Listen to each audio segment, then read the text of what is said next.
বেগম জিয়ার বক্তব্য যদি আপনারা শুনে থাকেন, এমনকি বর্তমান সরকারেরও, তত্ত্বাবধায়ক সরকার বা অন্তর্বর্তীকালীন সরকারে নির্দেশনা যদি শুনে থাকেন, কেউ বলে নাই আপনাকে আমাকে আওয়ামী লীগের বাড়ি জ্বালিয়ে দিতে, কেউ বলে নাই আওয়ামী লীগের পুকুরে জাল দিতে, কেউ বলে নাই আওয়ামী লীগের লিজ দেওয়া জমিতে মাছ ধরতে। আপনি যখন আসবে আপনি লিজ নেন, আপনি আবার মাছ পালান, আপনার মাছ আপনি খাবেন, কিন্তু এইগুলি কেন করছেন? এইগুলি করেন শুধু আমার দলের বদনাম করার জন্য। তাই আমরা যেখানে আমাদের লোক যার লোক অত্যাচারিত মানুষ হয়েছে, সেইখানে আমরা একটা কমিটি করে আগামীকাল সকাল 9টা থেকে আমরা সারা ফরিদগঞ্জ যেখানে মানুষ অত্যাচারিত হয়েছে, আমরা বিএনপির পক্ষ থেকে যাব, মানুষকে সান্ত্বনা দিব। সঞ্জীবিত হাতে অনেক বড় ক্ষোভ, অনেক বড় কষ্ট, অনেক বড় ত্যাগ স্বীকার করেছেন আপনারা, এটা আমরা স্বীকার করি। প্রিয় ভাইরা আমার, আজকে এই ত্যাগ, এই শ্রম, এই ঘাম, এই হামলা, এই মামলা, এই জেল, এই জুলুমের প্রতিশোধ বিএনপি ক্ষমতায় এসে দিবে। এর পূর্বে আপনারা বিএনপি ক্ষমতায় আসার পর বন্ধ করবেন না, কারণ বিএনপি যেইভাবে আওয়ামী লীগ আপনাদেরকে কষ্ট দিয়েছে, কায়েমি মামলা বাংলাদেশে কোনোদিন হয় নাই, পুলিশ বাদী হয়ে বাংলাদেশে কোনোদিন মামলা হয় নাই। এই সরকার পুলিশ দিয়ে বাদী করে মামলা করেছে। তাদের মাধ্যমে চূড়ান্ত বিজয় ছিনিয়ে এনেছেন। এই বিজয় তখনই সবার কাছে গ্রহণযোগ্য হবে যখন একটি গণতান্ত্রিক পরিবেশে সকলের ভোট দিয়ে তাদের জনপ্রতিনিধি নির্বাচিত করতে পারবে। শেখ ফরিদ আহমদ মানিকের নির্দেশে আমি বিভিন্ন জায়গায় যেখানে শুনেছি চাঁদাবাজির কথা, ভাঙচুরের কথা, আমি নিজে গিয়েছি এবং যেখানে যাইতে পারি না আমি ফোনে যোগাযোগ করেছি, সত্যতা যাচাই করে আমার ফেরত দেওয়ারও প্রতিশ্রুতি রয়েছি, অনেক জায়গায় দিয়েছে। আমি গতকালকে 14 নম্বর ইউনিয়নে গিয়েছিলাম, শাম আজিজ চেয়ারম্যানের একদম বাড়ির পাশে একটি বাড়িতে এক লোকের বসত বাড়ি এমন ভাই ভাঙ্গা হয়েছে, 3টি ফ্রিজ, একটি মোটরসাইকেল, বসতের একটা টিনের বড় চৌচালা ঘর এবং একটি বিল্ডিং নতুন করেছে, এমন ভাই নষ্ট করা হয়েছে। ওই ঘরে বসবাস করার মতো আর কোনো উপযুক্ততা নাই।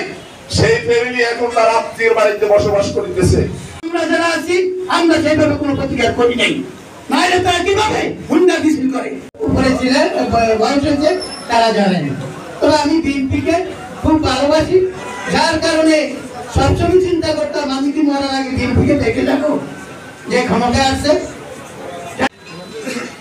আজকে বিএনপিকে মনে করি আপনারা শেষ করে দিয়েছেন। আপনি মনে করেন না যে আনন্দ উল্লাস করেছেন, জ্বালাপোড়া করেছেন, তার সব নির্দেশ দিয়েছে সবাইকে শান্ত থাকার জন্য।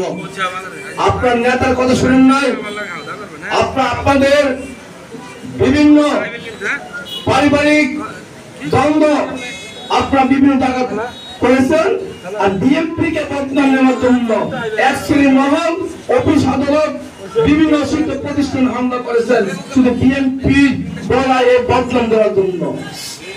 আমি বলি যে এটা মিথ্যা কথা। আমি আপনি যদি থাকে, আমি আপনি যদি প্রতারিত না হই, তবে কোন অনুপ্রবেশকারী কিছুই করতে পারে না। আমি মনে করি যদি কোন অনুপ্রবেশকারীর সাথে আমিও প্রতারিত হই, তাহলে সাক্ষী প্রমাণ সাপেক্ষে যদি পাওয়া যায় এই ফরিদগঞ্জের মাটিতে জনাব আলহাজ হান্নান সাহেব সেই সুষ্ঠু বিচার করবে। কতবার বলেছে আওয়ামী লীগ ক্ষমতা থেকে গেলে 10 লক্ষ মানুষ মারা যাবে, বলেছিল না? বলেছে 10,000 মারা গেছে, 1,000 গেছে, 500 গেছে। আমার যতটুকু মনে হয় যে এই সরকার পালানোর পরে হয়তো সর্বোচ্চ 100 লোক মারা গেছে, কিন্তু এই সরকার আমাদের এই ছাত্র সমাজের নিরীহ আন্দোলনে অকাতরে গুলি করে হাজার হাজার মানুষ মেরেছে। স্বাধীনতা রক্ষা করতে হবে। যেই দিন বাংলাদেশের জাতীয়তাবাদী দল এই দেশের মানুষের ভোটের অধিকার নিয়ে ভোট দিবে এবং বেগম খালেদা জিয়া এবং তারেক রহমানের নেতৃত্বে গণতান্ত্রিক পর্যায়ে নির্বাচন করবে এবং এই ফরিদগঞ্জ 4 আসনের মাননীয় সংসদ সদস্য হবেন আমাদের প্রিয় নেতা, প্রিয় ভাই, তখন আপনারা আনন্দ করবেন। এই স্বাধীনতা রক্ষা করতে গিয়ে আপনারা দৃষ্টি রাখতে হবে। যেমনি ভাবে আমার নেতা আলহাজ হান্নান ভাই এই 5 তারিখ সন্ধ্যা আমাকে ফোন দিয়েছিল, বলেছিল তোরা সরকারি ছাড়া তোরা রক্ষা করবে, এদিকে দৃষ্টি দিবে। আমাদেরকে নির্দেশনা দিচ্ছে, আমরা নির্দেশনা মোতাবেক ফরিদগঞ্জ প্রেস ক্লাবে আমরা একটি সাংবাদিক সম্মেলন করেছি। সেই সম্মেলনের মাধ্যমে প্রত্যেকটা উপজেলায় প্রত্যেকটা ইউনিটের মধ্যে আমাদেরকে নির্দেশনা মোতাবেক প্রত্যেককে মেসেজ দেওয়া হয়েছে। গত 5 তারিখের যে বিজয় অর্জন করেছি, সেই বিজয় অর্জন আমাদেরকে রাখতে হলে এই আমাদের মাঝে কিছু ছাত্রলীগ যুবলীগে অনুপ্রবেশ হয়েছে। তারা বিভিন্ন জায়গায় বিভিন্ন মামলা করে, বিভিন্ন লুটপাট করে বিএনপির উপরে এগুলো চাপিয়ে দিতেছে। এখন আমাদের ছাত্র তারা কিন্তু আমাদের ভিতরে ঢুকে গেছে। এটা যেন নিধন করতে পারি বা নিধন করা হয়, আমার অনুরোধ থাকবে কিছু। তাই আমি বলতাম সে বার্তা ছিল ফরিদগঞ্জের একটা মানুষের কোনো ক্ষতি না হয়, ফরিদগঞ্জের কোনো মানুষের যেন জানমালের কোনো ক্ষতি না হয়, ফরিদগঞ্জের হিন্দু সম্প্রদায়ের প্রতি কোনো হামলা যেন না হয়, সেদিকে রক্ষা করার জন্য যে লুটতরা ফরিদগঞ্জ হয়েছে এটা আমাদের বিএনপি করে নাই। আমাদের বিএনপির সাথে কিছু অনুপ্রবেশকারী ঢুকে গেছে, তারাই করেছে। তারা বিএনপির নাম ভাঙিয়েছে। তাই আমি সাবধান করে দিতে চাই, ফরিদগঞ্জ উপজেলার যুবদল যে 15টি ইউনিট আছে সবাইকে আগেও নির্দেশ দিয়েছি, এখনো আনুষ্ঠানিকভাবে আপনাদেরকে নির্দেশনা দিচ্ছি। আপনাদের এলাকায় আপনারা পাহারা দিবেন।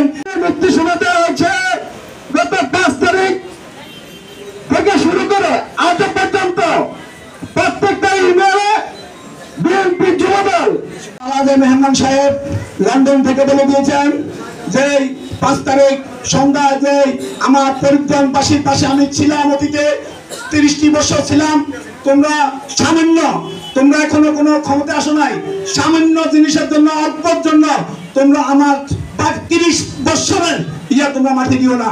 কারণ ফরিদগঞ্জবাসীর পিছনে আছে, যতদিন জীবিত আছে ততদিন